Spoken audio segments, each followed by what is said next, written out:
Bonjour, je m'appelle Marie. J'ai 13 ans. En soi, c'est typique de moi. 12 ans est encore très enfantin, alors que 14 ans est déjà adolescent. 13 n'est en fait rien. Je ne suis pas blonde, je ne suis pas brune, je ne suis pas particulièrement intelligente ou drôle. Rien de moi n'est spécial. Je suis une souris grise et ennuyeuse. Tout le monde dans ma famille se distingue. Mon père est méga athlétique et court marathon après marathon. Ma mère est un médecin très populaire qui est constamment sollicité par des patients. Même mon petit frère, avec son charme insolent et son esprit vif, se distingue immédiatement. Seulement moi, je suis juste ennuyeuse et médiocre. Je ne m'en suis rendu compte que lorsque ma meilleure amie, Lia, est partie au Canada dans le cadre d'un échange scolaire. Lia vit à seulement 2 maisons de chez moi. Nous sommes amies depuis toujours.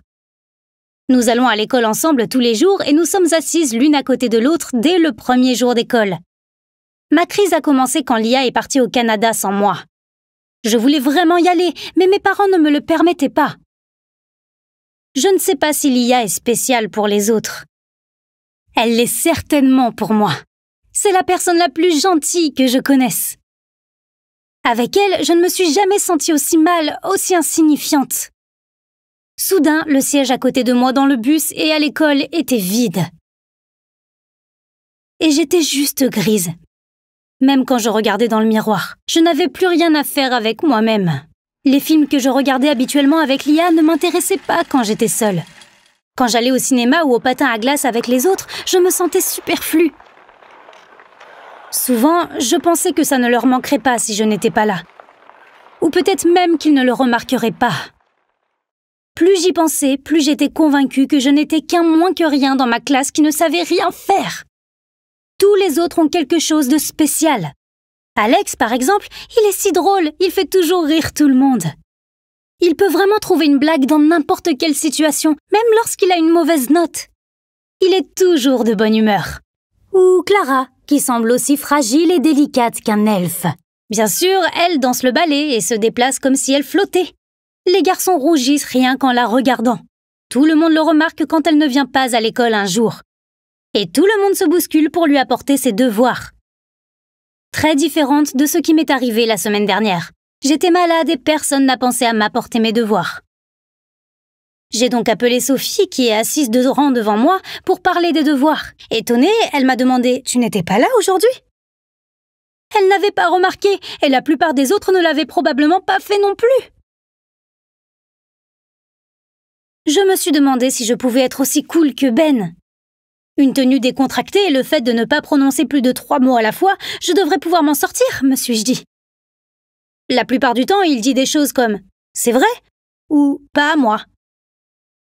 Mais en fin de compte, je savais que je n'oserais pas entrer dans la classe avec une tenue aussi voyante. Je pensais que si j'étudiais jour et nuit, je pourrais devenir aussi intelligent qu'Eric. Il sait juste tout. Quand toute la classe gémit en chimie, il se réchauffe vraiment. Lorsqu'il s'agit de probabilité, il est le seul à se porter volontaire et il connaît probablement toutes les rivières, villes et montagnes du monde. Après 2 semaines de bachotage, j'avais des cernes sous les yeux. J'ai réalisé que je ne parviendrais jamais à devenir aussi intelligente qu'Eric. Ensuite, je me suis demandé que devrais-je faire pour devenir une fille aussi extraordinaire qu'Alessia. Ses grands yeux sombres semblent si mystérieux. Elle a le style qui va avec. Cela semble inné chez elle. Elle n'a jamais de peluche sur sa chemise ou d'ongles arrachés. Même après le cours d'art, elle n'a pas de peinture sur les mains. J'ai dû rapidement me rendre à l'évidence. Peu importe ce que je fais, je ne serai jamais comme ça. Juste avant les vacances, ma tante est venue nous garder, moi et mon petit frère. Mes parents sont allés à une convention médicale ce week-end-là. Je pouvais, lentement, faire quelque chose de moi-même. Comme je n'ai pas protesté vigoureusement, elle a commencé ce qu'elle a appelé un relooking. Elle a fait une raie dans mes cheveux, me les a séchés et m'a maquillée. Quand elle a eu fini, elle a dit « Maintenant, tu peux te regarder dans le miroir. » J'étais horrifiée et je me reconnaissais à peine. Il n'y a pas moyen que j'aille à l'école comme ça. Je ressemblais à mon propre professeur. Ensuite, je suis allée au camp d'été sans Lia pour la première fois pendant les vacances. Comme personne ne me connaissait là-bas, j'avais imaginé un plan. Je voulais me démarquer et ne pas être dépassée. J'ai acheté une paire de lunettes de soleil et quelques autres choses pour pimenter ma tenue. J'étais déterminée à être au moins vraiment cool au camp et aussi un peu mystérieuse. Pour cela, je me suis entraînée devant le miroir à la maison et j'ai mémorisé quelques dictons de Ben. C'était l'enfer! Personne ne me trouvait cool ou mystérieuse. Je crois qu'ils ont juste pensé que j'étais stupide et prétentieuse. Les phrases de Ben comme « on s'en fout » ou « quoi de neuf » me valent au mieux des regards bizarres et personne n'a envie de faire quoi que ce soit avec moi. J'étais la dernière à être choisie dans une équipe de sport et personne ne s'asseyait à côté de moi au dîner. Ça s'est encore amélioré quand, au bout d'une semaine, j'ai docilement laissé tomber les lunettes de soleil et les slogans. Pourtant, ils n'avaient plus vraiment confiance en moi. C'était définitivement le pire camp d'été de ma vie. Quand l'école a repris après les vacances, Max de ma classe parallèle s'est assis à côté de moi dans le bus. Parce que le siège à côté de moi était le seul libre dans le bus. Il m'a demandé où était mon ami et nous avons parlé de nos parents, de nos frères et sœurs, et de nos amis et du fait qu'ils sont tous des gars spéciaux. Après cela, nous nous sommes assis ensemble dans le bus tous les jours et je me suis sentie moins seule et moins grise. Je me suis demandé si Max avait quelque chose de spécial. Il n'était pas aussi intelligent qu'Eric, pas aussi drôle qu'Alex, pas aussi cool que Ben, et pas aussi intéressant et mystérieux qu'Alessia. Mais il était plutôt sympa. Je passais toujours beaucoup de temps seule, mais je ne me sentais pas aussi mal. Quand j'ai fait quelque chose avec certains de ma classe, je pensais toujours qu'ils étaient juste plus intéressants que moi. Mais je n'étais plus aussi distante d'eux.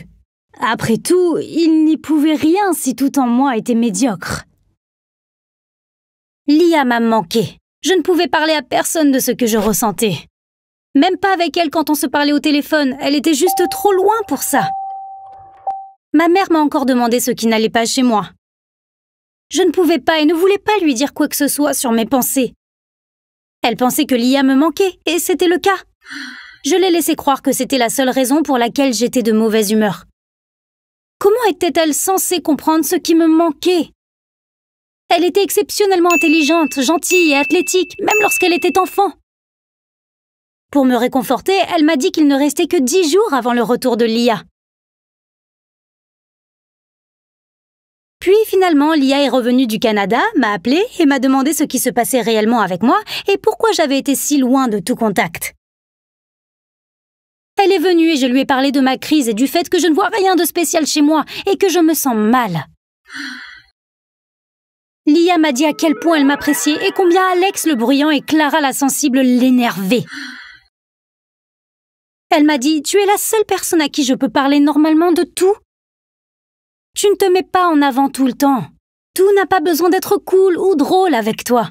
Tu es ma meilleure amie à cause de ce que tu es. » Je me sentais mieux et je voulais tout savoir sur son séjour au Canada.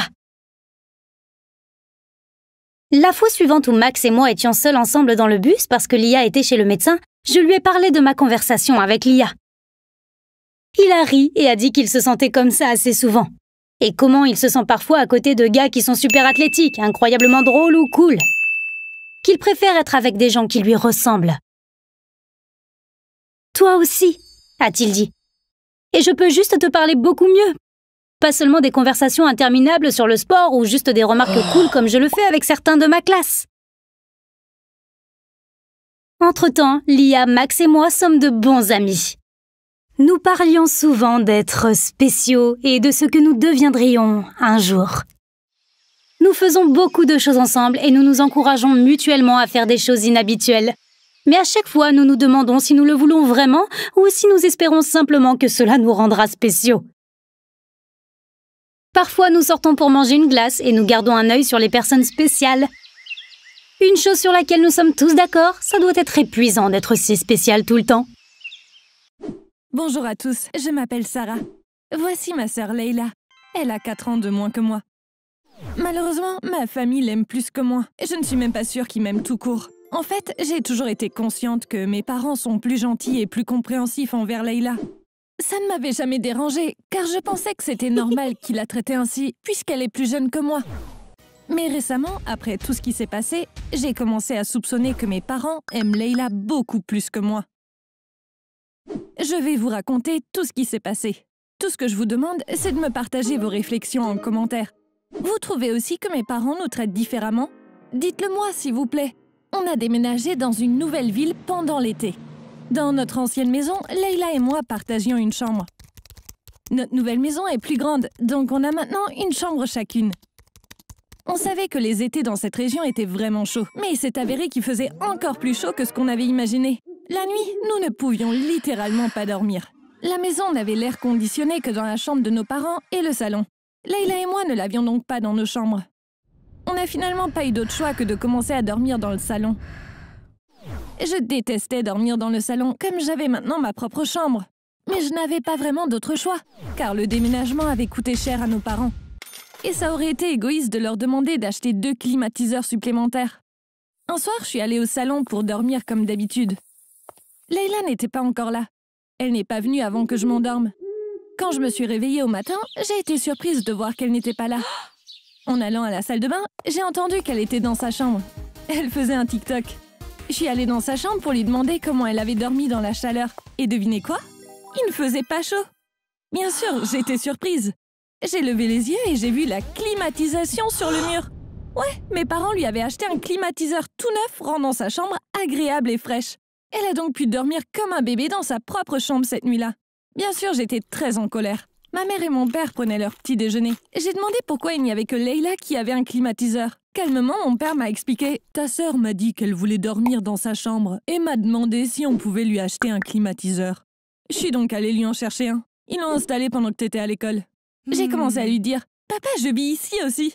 Tu sais que moi non plus, j'ai pas envie de dormir dans le salon. » Ma mère m'a rapidement dit « Sarah, on t'en aurait acheté un si tu l'avais demandé. » J'ai dit « Allons en chercher un alors. » Et mon père a répondu « Ça sera difficile pour nous de l'acheter ce mois-ci, mais on en reparlera le mois prochain. » J'avais vraiment pas envie de me disputer avec eux à ce sujet, mais il était évident qu'ils faisaient du favoritisme et qu'ils essayaient juste de le cacher.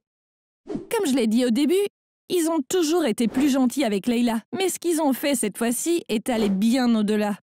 Après l'incident du climatiseur, j'ai commencé à voir les choses autrement et j'ai remarqué plus de choses comme ça venant de mes parents. C'est alors que j'ai commencé à réaliser que ma famille aime Leila plus que moi.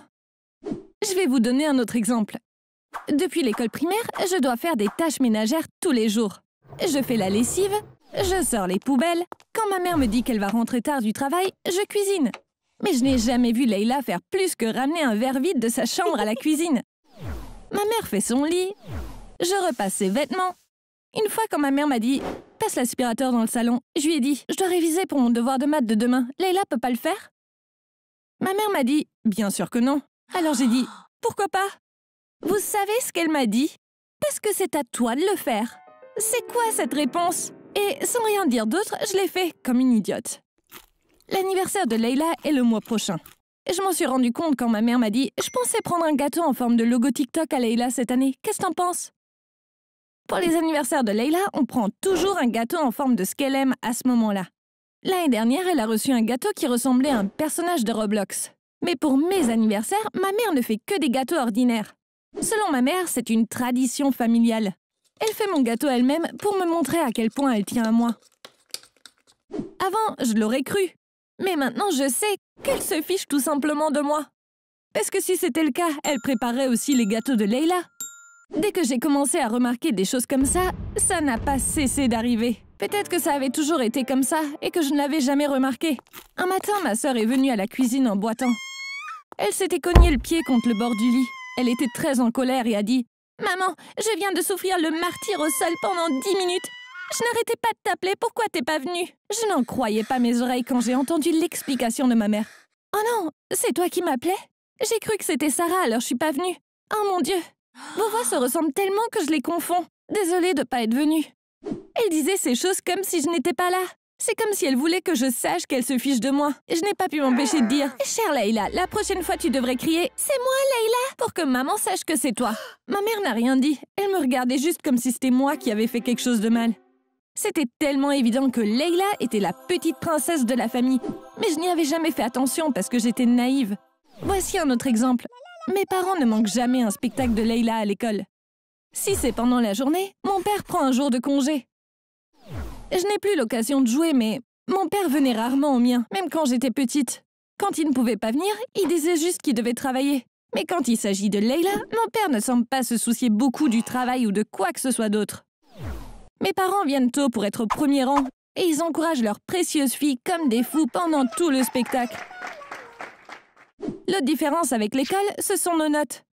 Chaque fois que j'ai une bonne note, mon père me dit que soit les questions étaient faciles, soit j'ai eu de la chance que ce soit un sujet que j'avais préparé. Il trouve toujours de quoi dire que je ne méritais pas une si bonne note. Avec Layla, c'est tout le contraire. Ses notes ne sont pas très bonnes, mais il lui invente toujours des excuses. Chaque fois qu'elle a une mauvaise note, il lui dit « Tu as dit que t'avais mal à la tête ce matin-là, ça doit être ça. » Ou « Ce prof est trop exigeant avec toi. » Pour essayer de prouver que ce n'est pas sa faute. Ce genre de choses n'arrêtait pas d'arriver, et ça m'a vraiment rendue triste. Je prêtais attention à des choses dont je ne me serais normalement pas souciée. Il fallait que je règle ce problème. J'ai trouvé un site web qui proposait une thérapie en ligne, et je me suis inscrite. Ce n'était pas trop cher. J'ai économisé mon argent de poche quelque temps, et j'ai eu un rendez-vous avec une thérapeute du site. On a fait un appel vidéo qui a duré 1 heure. Je lui ai raconté tout ce que j'avais vécu. À la fin de la séance, elle m'a dit « Sarah, tu ne peux pas résoudre ce problème toute seule. Ni moi ni un autre thérapeute ne pouvons t'aider. Tu dois faire face à tes parents et leur dire tout ce que tu viens de me dire. S'ils vous aiment toutes les deux également, ce qui est le cas à mon avis, ils devront vraiment t'en convaincre. Ou bien tu pourrais avoir raison et ils pourraient favoriser ta sœur sans s'en rendre compte. Si c'est le cas, ce sont encore une fois tes parents qui doivent faire des efforts pour que tu n'aies pas l'impression qu'ils ne t'aiment pas. Ne perds donc pas ton temps avec des thérapeutes. La seule façon de résoudre ce problème, c'est avec ta famille. » Ce qu'elle disait était très sensé.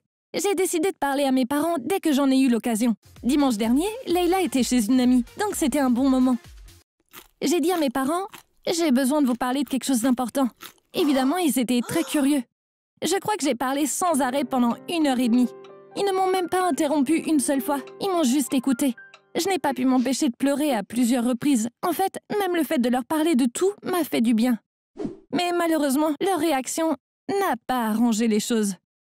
Au début, ils m'ont dit « On ne fait pas du tout de favoritisme et on vous aime toutes les deux beaucoup. » Ce n'était pas le problème. Mais ce que ma mère a dit ensuite m'a vraiment fait mal. Vos personnalités sont si différentes. C'est peut-être pour ça qu'on vous traite différemment, toi et Layla. Layla est un peu comme un chat. Elle ne fait attention à nous que lorsque nous faisons attention à elle. Elle est naturellement encline à rester loin de nous. C'est pour ça qu'on doit être très gentil avec elle tout le temps. Ta personnalité est tout le contraire. Je suis devenue rouge de rage quand j'ai entendu cette dernière phrase. Je savais ce qu'elle disait, mais j'ai fait semblant de ne pas comprendre. J'ai demandé « Comment ça, tout le contraire ?» Ma mère ne pouvait pas le dire clairement. « Le contraire d'un chat », a-t-elle dit. Je pense qu'elle regrettait l'exemple qu'elle avait donné. Je ne pouvais pas me retenir. « Donc tu veux dire comme un chien ?»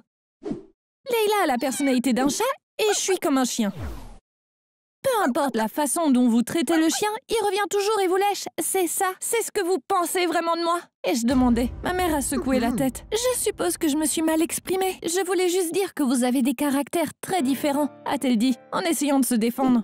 Je pense que ce que ma mère a dit prouve clairement qu'ils nous traitent très différemment. En voyant que j'étais bouleversée, ils ont essayé de me consoler.